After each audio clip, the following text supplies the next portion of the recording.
All right, good morning. This message is for teachers who are participating in the one-to-one technology school competition for day three.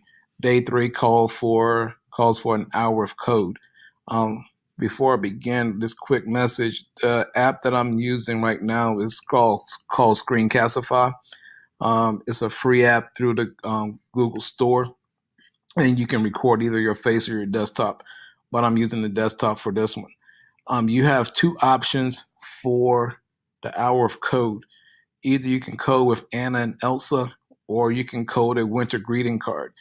If you look at the one for the winter greeting card, is very nice, but I can kind of see the students getting a little mixed up or stuck in changing their background features, which will take a lot of instructional time away. We just need to get done an hour of code.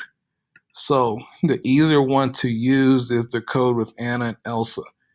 To use Anna and Elsa, you just have to go to Clever and go to code.org. And I got a lot of codes.org open because this is like the 19th time I'm filming this. So once Clever gets started, it's going to take you right to the code app. They give you some other options for an hour of code, but when you go back to their instructions, we have to either use code with Anna and Elsa or code a greeting card. So if I go back to this area, I'm going to create a new classroom section. For the fifth graders, I'm going to use Word logins, which should be easier for them to do, and I'll show you why in a second. I'm going to call this example.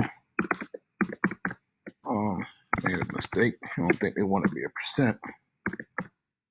Example, fifth grade.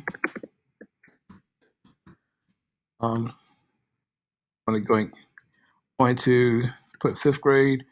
When you go to select course, if you go down to the hour of code section, you will find code with Anna and Elsa. And I'm just going to save this, and this is the class. For the real class that I did set up, I went ahead and put all my student names in.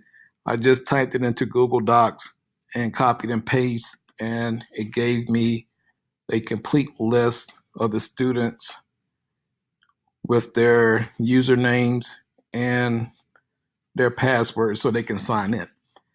Now, with that, when they're done with the hour of code with Anna and Elsa, they will get a certificate.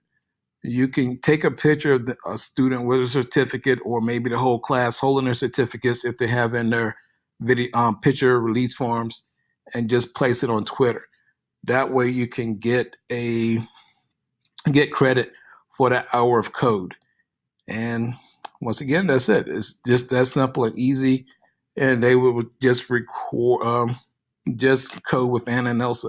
It pretty much worked like the Scratch program for the teachers who did Scratch a couple years ago. They're just dropping in blocks.